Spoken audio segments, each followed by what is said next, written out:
Bonjour, je m'appelle Anna et je suis la dernière fille de Carole et Thierry Glessner.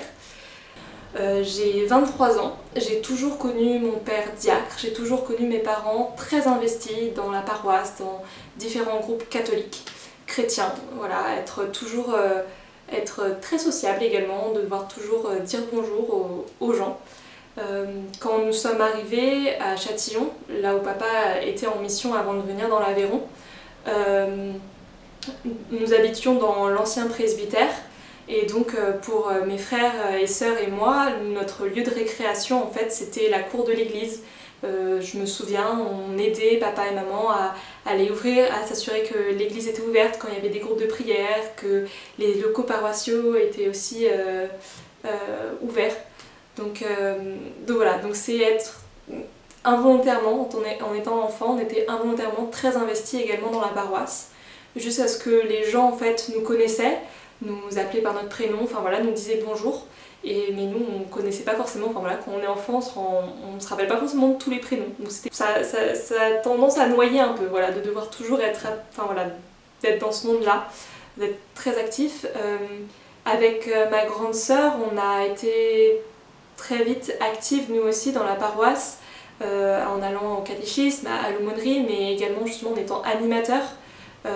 Également pour moi pour le chant. Valentine a été bergère de l'école de prière, enfin voilà, donc c'était toujours une activité très active pour mon frère qui était juste au-dessus de nous. Donc on est une grande famille mais on était un peu les trois derniers ensemble. Pour mon frère qui était juste au-dessus de nous, je sais que ça a été plus compliqué d'avoir justement des parents qui sont autant investis dans le monde chrétien, surtout aujourd'hui.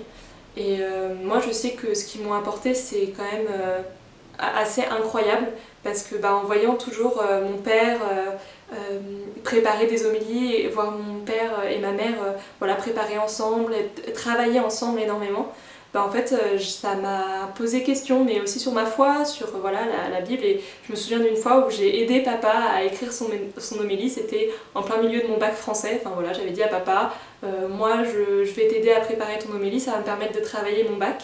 Et je me souviens voilà, d'une après-midi, on était côte à côte et en fait on travaillait ensemble sur l'évangile pour son homélie du dimanche qui suivait. Et en fait c'était satisfaisant parce que à la fin, pendant la messe, il m'a cité, il l'a dit devant tout le monde, devant toute la paroisse qu'il m'avait cité. Donc j'ai eu tous les paroissiens qui se sont tournés vers moi parce que comme j'ai dit au début, tout le monde nous connaît, nous on ne connaît pas forcément, mais c'est pas grave.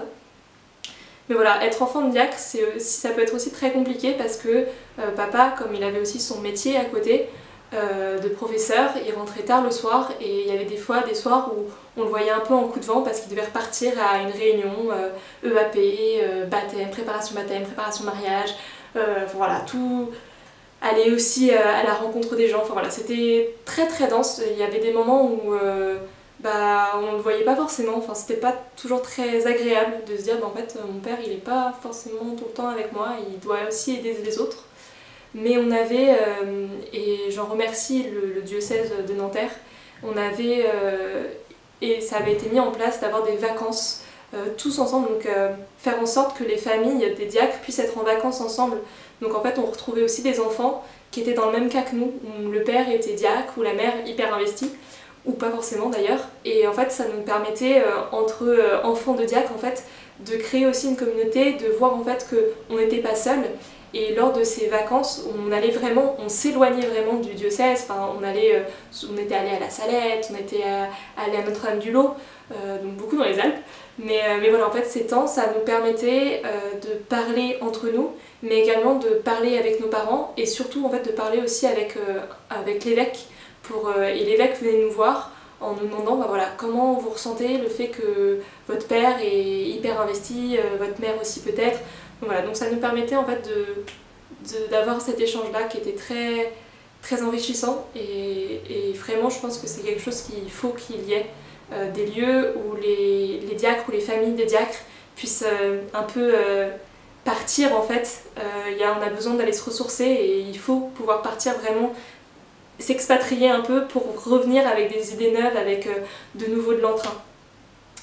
Voilà de ce que je peux vous raconter, ça fait déjà plus de 5 minutes. Bon, je suis bien la fille de mon père et aussi de ma mère parce que ma mère aussi blablate beaucoup. Mais voilà, j'aimerais vous raconter beaucoup plus d'anecdotes qui sont très drôles.